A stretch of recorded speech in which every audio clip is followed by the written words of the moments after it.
안녕하세요. 이번 시간에는 고려 사의 마지막 파트, 고려의 종교와 사상에 대해 배워보도록 하겠습니다. 이번 수업의 목차를 보면 첫 번째는 유학, 두 번째는 불교, 세 번째는 역사서, 도교, 풍수지리 등의 기타 문화입니다. 먼저 유학과 관련된 고려 왕들의 정책들을 보도록 하겠습니다. 먼저 고려 태조 왕건은 최언희, 최지몽 등 육두품 유학자들의 도움을 받아 후삼국 시대를 통일하고 고려의 통치 체제를 정비해 나가기 시작합니다. 이에 따라 유교의 민본 사상, 즉 일반민들 백성이 근본이 되는 사상을 후대 왕들에게 제시하게 됩니다. 그 다음 광종을 보면 광종은 중국 후주 출신의 쌍기라고 하는 사람의 건의를 받아 시험을 쳐서 관리로 등용하는 제도인 과거제를 실시하게 됩니다. 이에 따라 유력한 호족 가문 출신이 아니더라도 유교적 소양을 갖춘 인재를 등용할 수 있는 기반이 이때 마련하게 됩니다. 그 다음 성종을 보면 성종도 마찬가지 육두품 유학자 출신의 건의를 받게 되는데 최승로라고 하는 사람의 시무 28조라고 하는 건의책을 수용을 하게 됩니다. 이 시무 28조의 대략적인 내용 3가지 정도만 보고 넘어가 보도록 하겠습니다. 시무 28조에서는 각 지방에 외관을 파견하시옵소서 이런 말이 나오게 되거든요. 바깥쪽에 있는 관리, 즉 지방관을 파견해달라 이런 말이 있음에 따라 고려 각 지방에는 12개의 목, 즉 12목이 설치되고 이 12목의 외관, 즉 지방관이 파견되었다고 배워봤고요. 그리고 또 시무 28조에는 불교와 유교에 대해서 이야기를 하고 있습니다. 불교는 수신의 근본 학문이며 유교 유학은 치국의 근본 학문입니다.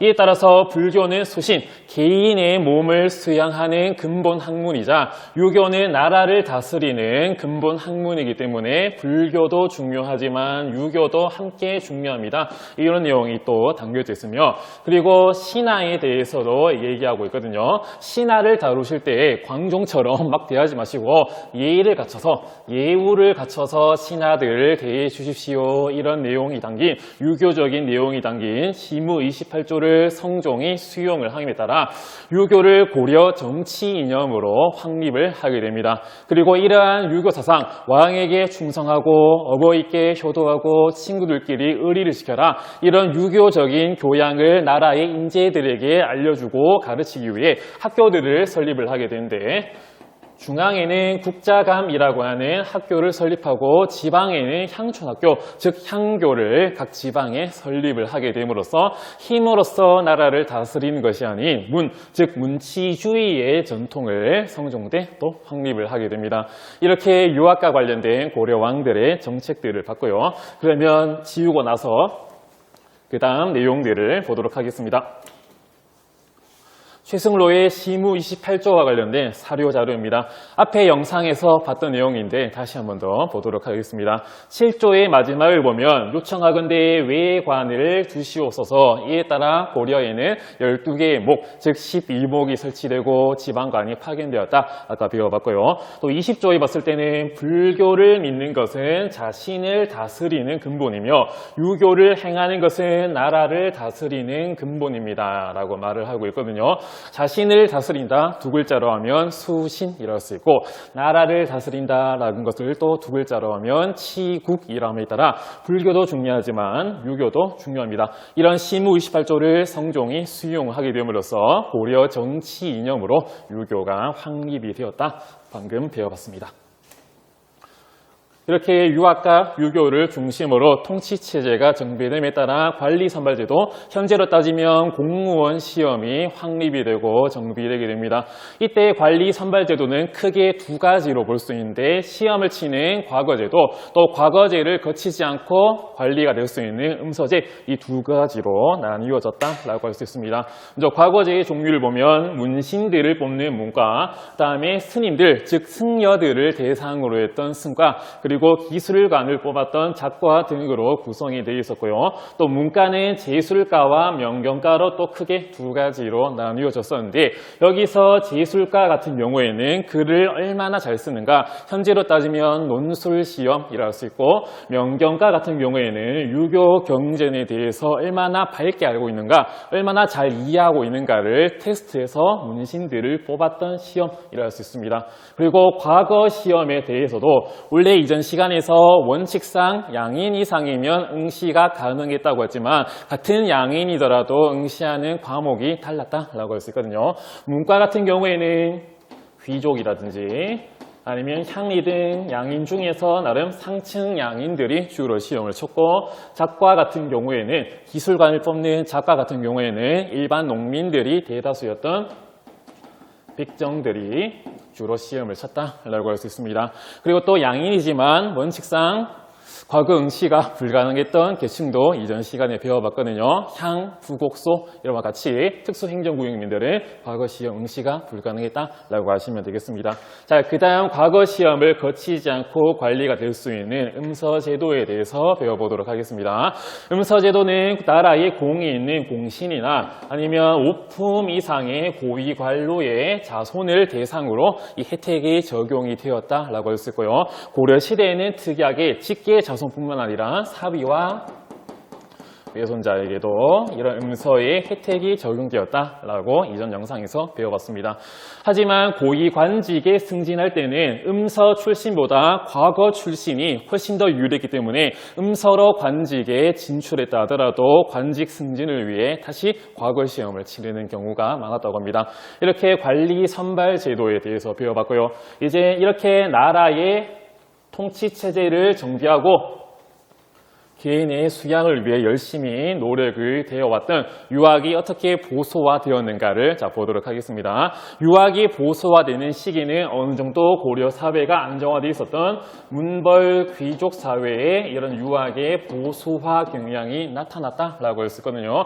이와 관련된 대표적인 인물들이 최충과 김부식이라고 할 수 있습니다.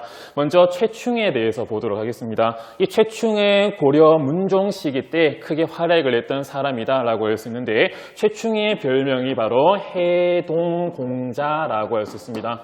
해동이란 말 아마 수업 시간 때 많이 들어봤을 건데 바다 동쪽, 중국 기준으로 바다 동쪽이면 우리나라다라고 했었거든요. 해동화엄종이라든지 해동성국이라든지 이렇게 해동이라는 단어들을 많이 봤을 거라 생각을 합니다. 그리고 또 공자라고 하면 유학에 대해서 가장 꼭대기에 있는 지존의 존재라고 했었거든요. 이에 따라 최충이 우리나라의 공자라고 불릴 만큼 유학의 대가라고 할 수 있고 또 최충이라는 인물은 나라의 관리로서 특히 재상으로서 활동을 하다가 나이 70살에 정계를 은퇴하게 됩니다. 정계 은퇴하고 난 다음에 편안한 삶을 사는 게 아니라 이제 후진들을 양성하겠다, 학생들에게 교육을 하겠다는 마음에 개인 교습소를 설치하게 되는데 그 개인 교습소가 구제학당이라고 할 수 있습니다. 이 구제학당은 또 다른 이름이 있기도 했거든요. 최충이 죽고 난 다음에 그에게 문헌이라고 하는 시호가 내려졌었는데 문헌을 높이는 말로 문헌공이란 말이 불리기도 했고 또 이런 문헌공이 세운 학교를 따르는 무리들이라고 해서 문헌공도라고 구제학당이 다른 이름이 존재하게 되었습니다. 그리고 구제학당이 크게 융성을 하게 되거든요. 왜냐하면 해동공자께서 직접 세우신 개인 교습소이고 그리고 나라 재산까지 했던 분들이 이런 구제학당을 설립을 했으니까 많은 고려의 학생들이 이 학당에 모이게 됩니다. 이렇게 개인 학당이 크게 유행하게 되니까 이 구제학당을 포함한 12개의 개인 학원들, 즉 개인 교습소가 크게 유행을 하게 되는데 이들을 통틀어서 사학 12도라고 불리게 됩니다. 여기 구제학당을 비롯한 사학 12도는 정말 과거 시험에 특화된 학원이었거든요. 예를 들어서 과거 시험 마지막 타이널 특강 이런 게 열린다든지 아니면 과거 시험 출제자가 특별 강사로 들어와서 내가 과거 시험 내봤는데 이번 과거 시험에는 이거만 보면 되고 아마 이런 것들이 예상 문제로 나올 것이다 라고 알려주는 등등 정말 과거 시험에 특화된 교육이 구제학당을 비롯한 사학 12 수리도에서 이루어지게 되니까 이때 국자감이라든지 향교라든지 공교육 체계가 조금 약화되는 경향이 있었고, 유교가 개인의 수양을 위해서 나라의 통치 체제를 정비하기 위한 그런 목적이 아니라 개인의 입신양명, 즉 과거에 합격하기 위한 수단으로 작용됨으로써 유학이 보수화되는, 최충이 의도하지 않게 유학이 보수화되는 경향이 나타나게 됩니다. 최충에 대해서 봤다면 두 번째는 김부식에 대해서 보도록 하겠습니다. 김부식은 앞에 영상에서 봤었는데 서경의 묘청 세력을 진압했던 사람이라고 했거든요. 서경보다는 개격, 이렇게 현실 안정을 추구하는 경향이 보이게 됐고, 묘청의 난을, 즉 묘청의 서경 천도 운동을 진압하고 난 다음에 나라의 안정화를 위해 삼국시대와 관련된 역사서를 편찬하게 됩니다. 이 역사서가 1145년에 편찬이 되었던, 현존하는 우리나라 가장 오래된 역사서인 삼국사기를 편찬하게 됩니다. 이 삼국사기는 뒤에 가서 다시 한번 보도록 하겠습니다. 이렇게 유학이 보수화되었다가 무신정변으로 인해서 문벌 귀족사회가 무너지고, 이에 따라 유학 교육이 조금은 침체되게 되거든요. 하지만 고려 말 원간석기 때 안양이 우리 고려에 소개를 했던 주작, 그리고 신유학이라고 불리었던 성리학이 수용되면서 유학에 대한 관심이 다시 커지게 되고, 이재현, 이색, 정몽주 등등 사람들에 의해서 다시 한 번 더 유학이 발전되는 그런 경향이 보이게 됩니다. 유학 안에, 유교 안에 성리학이 있으니까 성리학은 유교의 한 종류구나 이해를 하시면 될 거예요. 이렇게 성리학을 수용을 했던 원간석기 고려 말의 세력들이 있었는데, 이 사람들을 이전 시간에서 신진사대부라고 배워봤고요.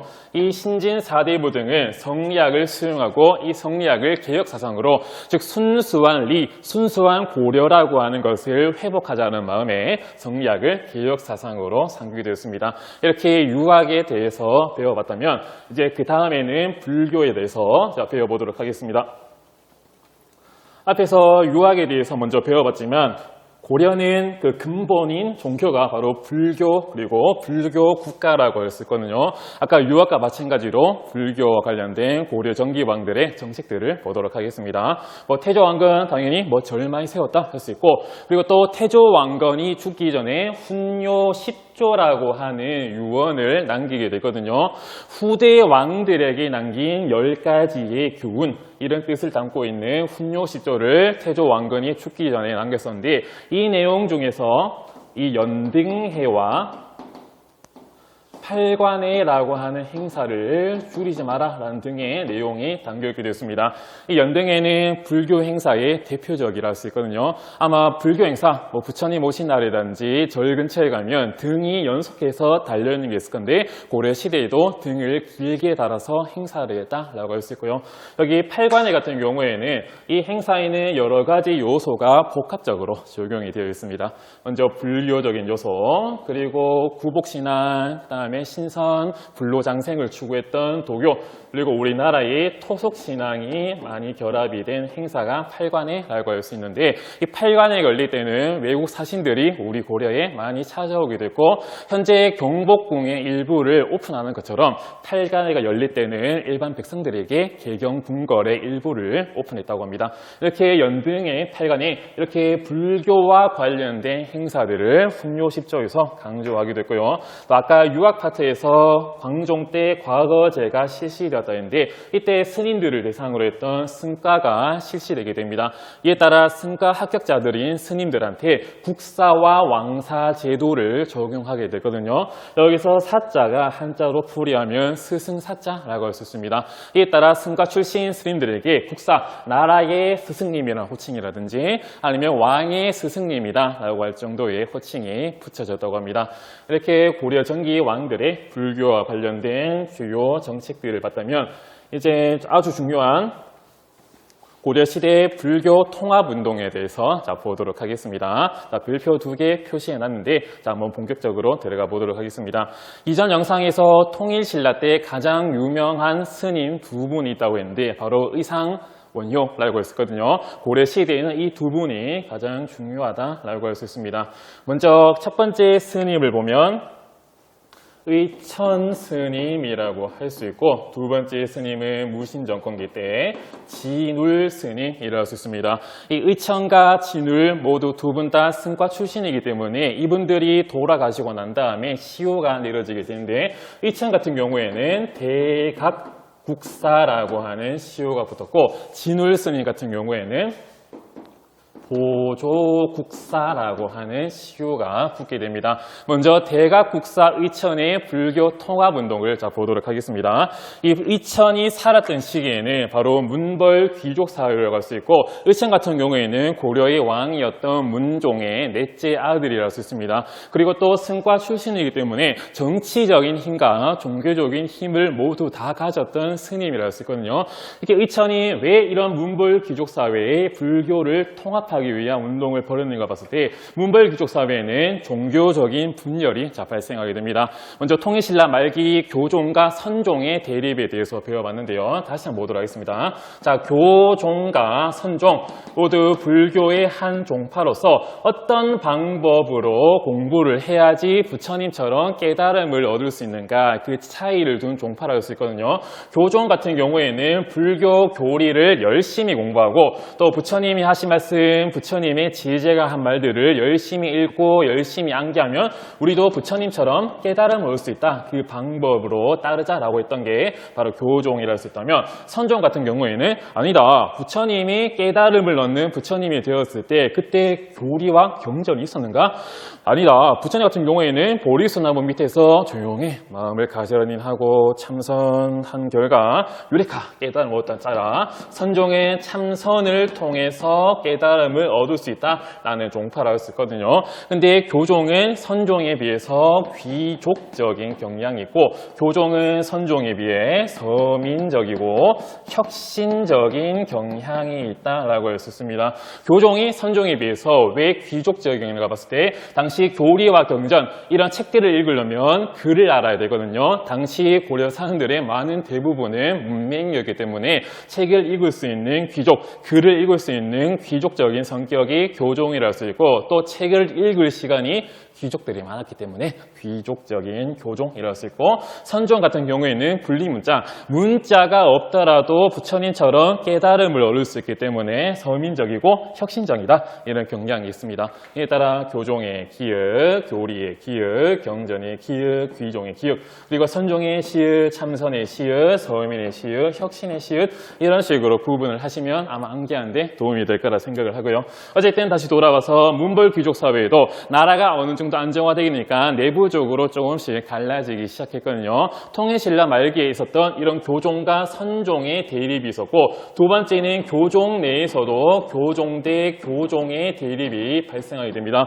화엄종이니 법산종이니 이렇게 종교적인 분열이 발생하게 되니까 자칫하다가는 이것이 바로 정치적인 분열로 이어질 수 있는 상황이 전개되고 있었거든요. 우리나라는 덜하지만 이슬람 사회 같은 경우에는 시아파 대 수니파 이런 종교적인 대립이 발생하고 있습니다. 이게 대략적으로 1000년이 넘은 시간인데 아직까지 이런 종교적인 대립이 정치적인 대립으로 전쟁 등과 같은 상황으로 갈라질 수 있거든요. 이에 따라 내가 믿는 종교가 조금은 다르기 때문에 이에 따라 고려의 정치 분열이 되고 있는 상황이 전개되고 있으니까 종교적과 정치적인 권위자였던 의천이 내가 나서겠다는 마음에 종교와 정치의 통합을 위해서 불교 통합운동을 벌이게 됩니다. 이에 따라 의천이 어떤 방향으로 통합을 세웠는가 봤을 때, 먼저 교종을 중심으로 선종을 통합하겠다, 이런 방향을 찾게 됩니다.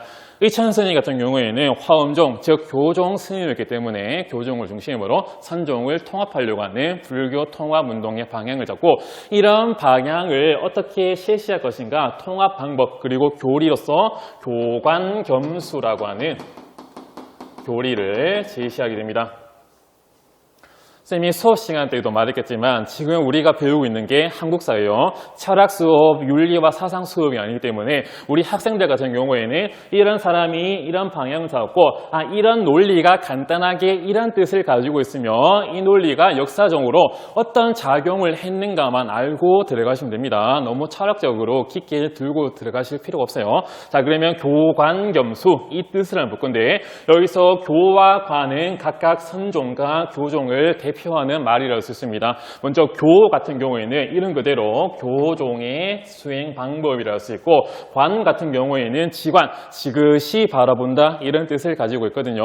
내가 마음을 가지런히 하고 참선을 하면서 지그시 저것이 무엇일까 딱 바라본 결과 딱 깨달음을 얻는 이에 따라 관은 선종을 대표하는 수행 방법이라고 할 수 있습니다. 이에 따라 교관겸수는 한쪽에 치우치지 말고 교종이든 선종이든 한쪽에 치우치지 말고 교종과 선종을 겸해서 수행해야 된다. 모두 다 수행해야 된다는 논리를 제시함에 따라 교종을 중심으로 선종을 통합하려고 하는 일천의 사상이 교관겸수라고 할 수 있고 이렇게 교관겸수를 제시한 결과 분열되었던 고려의 여러 종파들을 하나로 통합을 했거든요. 이에 따라서 너희 종파에게 내가 새로운 이름을 붙여주겠다라고 하면서 새로운 종교 종파를 개창하게 되는데 그 종파가 바로 해동 천태종이라고 할 수 있습니다. 그냥 천태종이라고 할 수 있는데 중국에서 먼저 있었던 천태종과 우리나라의 천태종을 구분하기 위해 해동 천태종이라고 불리기도 합니다. 이렇게 개각국사 이천의 불교 통합 과정을 봤고요. 자, 그 다음에 불교 경전을 다시 한 번 더 통합하려고 하는 노력이 보이게 됩니다. 당시 동아시아에서 중국의 송나라, 그리고 거란족의 요나라, 그리고 일본에 있었던 여러 불교 경전들을 우리 고려에 딱 모으게 됩니다. 이에 따라서 종합해설서를, 불교 경전의 종합해설서를 이천을 중심으로 편찬하려고 하는 사업이 일어나게 됩니다. 이에 따라서 먼저 책을 편찬하기 전에 책의 목차, 즉 총목록집을 만들게 되거든요. 그 목록집이 바로 신편, 제종, 교장, 총록이라고 하는 불교 경전의 종합 해설서를 만들기 전에 총 목록집을 만든 다음에 교장이라고 하는 불교 경전의 주석서, 즉 해설서를 편찬하는 바로 이천의 불교 통합운동이었습니다. 자, 외우실 때 교종의 기역, 교관겸수의 기역, 그다음에 교장의 기역. 이에 따라서 교촌치킨이다 라고 하시면 되거든요. 치킨을 먹는데 교촌치킨, 교종, 교관겸수, 교장, 이천의 천, 그다음에 해동천태종의 천 비슷하니까 교촌치킨 이천이라고 하시면 좀 외우시면 좀 도움이 될 거라 생각을 합니다. 그런데 이천의 통합 방법에는 조금은 문제점이 있었습니다. 왜냐하면 좀 물리적으로 강제로 통합해라 라고 하니까 종교적이고 정치적인 권위자가 통합합시다 라고 하니까 조금 다들 싫은데 억지로 통합을 한 거였거든요. 이에 따라 이천이 죽고 난 다음에 다시 원래대로 종교가 분열되게 되고 다시 정치적인 분열이 일어나게 됩니다. 이렇게 바로 무신 정권까지 쭉 이어지다가 바로 보조국사 진울 때 다시 한 번 더 불교 통합운동이 벌어지게 되거든요. 이 진울이 살았던 시기에는 무신 정권, 특히 최충원이 있었을 때 크게 활약을 했던 스님이다 라고 하셨습니다. 이때 진울 때는 종교 정치적인 분열이 일천이 죽고 난 다음에도 쭉 이어지고 있었고 또 불교계의 타락과 세속화가 전개되고 있었습니다. 절에서 농장을 열린다든지 아니면 고리 대금과 같이 돈 장사를 한다든지 또 이때 무신 정권기니까 교종 스님들이 최충원 죽이려고 막 싸움을 한다든지 아니면 무신 세력과 결탁을 해서 사람들을 죽인다든지 상당히 불교 본연의 모습을 상실하게 되니까 이에 대한 반성으로 진울이 다시 한 번 더 불교 통합운동을 벌이게 됩니다. 이에 따라 진울은 이천과는 반대로 선종을 중심으로 교종을 통합하게 되거든요. 진울 스님이 선종 기혈이기 때문에 선종을 중심으로 교종을 통합하려고 하는 불교 통합의 방향을 잡게 됩니다. 그러면 그 방법으로 어떻게 했는가를 보도록 하겠습니다. 먼저 자신의 마음과 맞는 이런 불교계의 타락과 세속화를 비판하면서 우리 스님들의 불교의 본연의 모습으로 돌아가자라고 하는 결의에 찬 모집, 결의에 찬 집단 그룹, 즉 스터디 그룹을 먼저 만들게 되거든요. 이에 따라서 수선사결사가 만들어지게 됩니다. 이 수선사 결사 그 이전 이름이 정해결사이기 때문에 같은 계통이다 라고 하시면 되겠습니다. 선을 수행하겠다 이런 뜻이 담겨져 있거든요. 여기 수선사 결사에서 수선사는 그룹 이름이기도 하지만 절 이름이기도 하고 이 수선사는 현재 전남에 있는 송광사 삼보살차 중에 하나다 라고 할 수 있습니다. 이렇게 스터디 그룹을 만들어서 불교 본연의 모습으로 돌아가자 말을 했고 또 이천이 교관겸수라고 하는 논리를 제시했듯이 진울도 불교 통합의 교리와 논리를 제시하게 되거든요. 첫 번째가 바로 정해 쌍수, 두 번째가 정해 쌍수의 방법으로 돈오 점수를 제시하게 됩니다. 먼저 정해 쌍수를 보도록 할 건데 정해 쌍수도 마찬가지 교관 겸수처럼 간단하게만 그 뜻을 알고 넘어가면 될 거예요. 뭐 정해라고 하는 여자애가 뭐 쌍꺼풀 수술을 했다 이런 건 아니고요.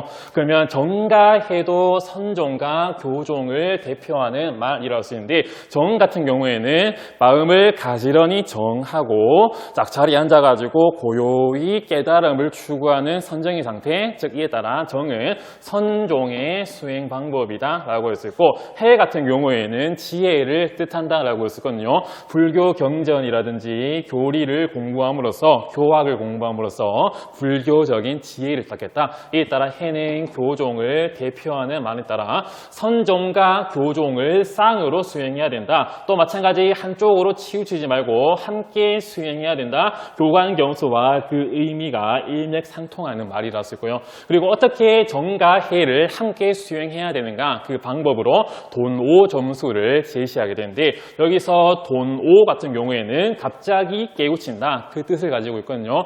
참선을 하다가 유레카 딱 깨닫는 거예요. 이에 따라 돈오는 선종을 대표하는 말이라 수 있고 점수 같은 경우에는 스코어 이런 점수 뜻이 아니라 이렇게 깨달음을 얻고 난 다음에도 끝나는 게 아니라 책을 보면서 교리를 공부하면서 점진적으로 수행해야 된다. 즉 점수는 교종의 의미가 담겨져 있다라고 할 수 있습니다. 이에 따라 진울의 불교 통합운동이 크게 성공을 하게 되면서 현재 한국 불교의 많은 대다수를 차지하고 있는 조계종이 발전하는 계기가 바로 진울의 불교 통합운동이라고 할 수 있습니다. 그러면 진울 외우실 때 바로 선종의 시읒자가 있고요. 또 수선사의 시읒자가 있고 정의 쌍수의 시읒자가 있습니다. 이에 따라서 옛날 가수 중에 진우션이 있어요. 진우션에게 돈을 줘라 이렇게 하시면 될 거예요. 자, 진울, 자 시읒자, 선종 시읒, 소선사 시읒 시읒, 정의 쌍수할 때 시읒, 그다음에 도는 도노 점수, 조는 조계종. 이에 따라 의차는 교촌 치킨, 진울은 진우션 돈족 이런 식으로 이해하시면 될 거라 생각을 합니다. 이렇게 고려에 있었던 불교 통합 운동에 대해서 자 배워봤고요. 자 그러면 칠판에 있는 편서 내용들을 치우고 다시 넘어가 보도록 하겠습니다. 많은 내용을 필기 해서 지우는데 시간이 좀 걸리네요. 잠시만 기다려 주십시오.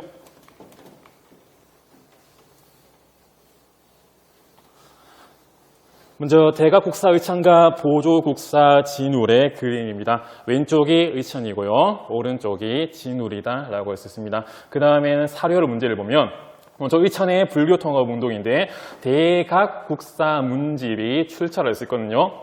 자, 대각국사는 아까 의천이라 배워봤고요. 그러면 그 내용들을 봤을 때, 자, 교리를 배우는 그리고 참선하는 사람, 이 두 종파로 사람을 구분하고 있거든요.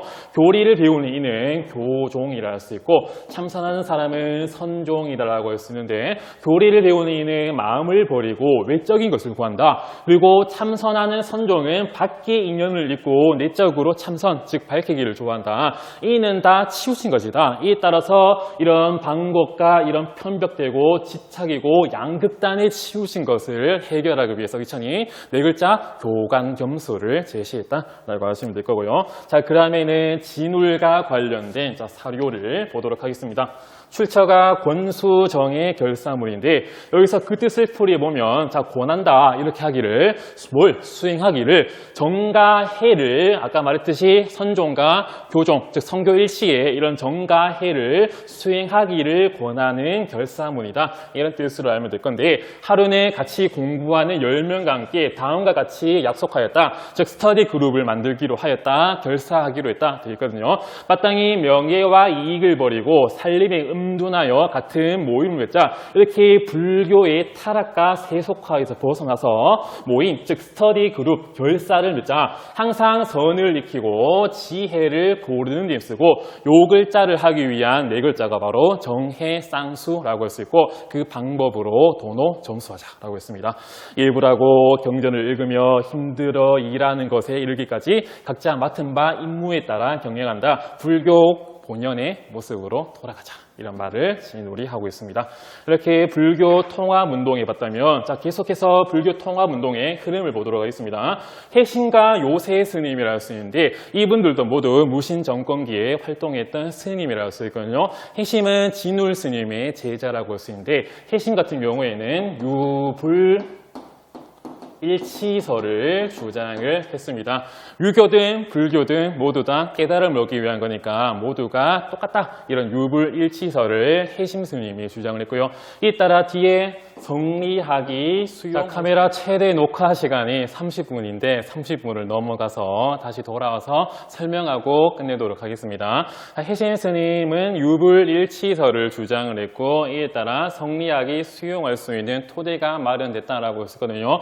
올해 사람들에게는 불교가 조금 더 친숙했기 때문에 나중에 원간석기 성리학이 수용될 수 있는 토대가 이때 마련되었다라고 할 수 있습니다. 자, 그 다음에 요세 스님인데 요세 스님도 마찬가지 결사운동 다시 우리 본연의 모습으로 돌아가자라고 하는 스터디 그룹을 만들었다라고 할 수 있습니다.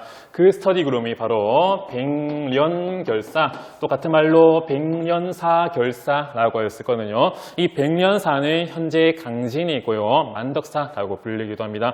요새가 백년결사를 조직을 하게 되고 이 결사에서는 참회와 염불 등을 강조하게 되거든요. 이에 따라 토와 지방민들에게 큰 호응을 얻었다라고 했습니다. 특히 일반 백성들한테 큰 호응을 얻었는데요. 참회와 염불 같은 경우에는 글을 몰라도 뭐 나무와 미타불, 나무 관세음보살 이런 것만 해도 부처님의 깨달음을 얻을 수 있기 때문에 일반 민들에게 큰 호응을 얻었다고 합니다. 하지만 원간석기 앞에서 배웠지만 불교와 건문 세족과 결탁하여 다시 폐단을 드러내게 되고 이 일을 신진 사대부들이 성리학을 내세워서 비판을 했다라고 배워봤습니다.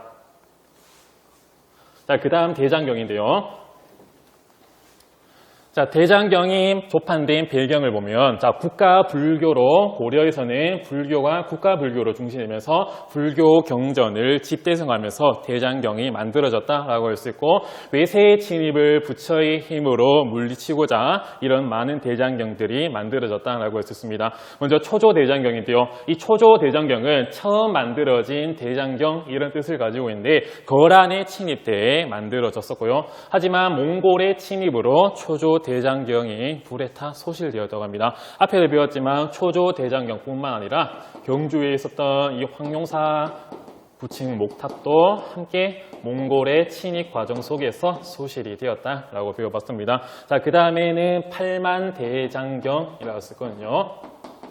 유네스코 세계문화유산인데 이 팔만대장경은 몽골의 침입 때 강화도에서 만들어졌다라고 할 수 있고 현재는 합천 해인사에 보관이 되어 있다라고 할 수 있습니다. 예술을 보면 불화, 불상, 서탁 등을 중심으로 발전했으며 안동 봉정사 극락전, 그다음에 영주 부석사 자, 무량수전은 고려 시대에 만들어진 목조 건축물인데 여기 봉정사 극락전 같은 경우에는 현존하는 가장 오래된 목조 건축물이다라고 할 수 있습니다. 이렇게 불교에 대해서 봤고 그 다음에는 역사서에서 볼 건데 조금 영상 길이가 길어졌기 때문에 여기서 끊고 다음 영상에서 이어나가도록 하겠습니다. 그러면 다음 영상에서 뵙도록 하겠습니다.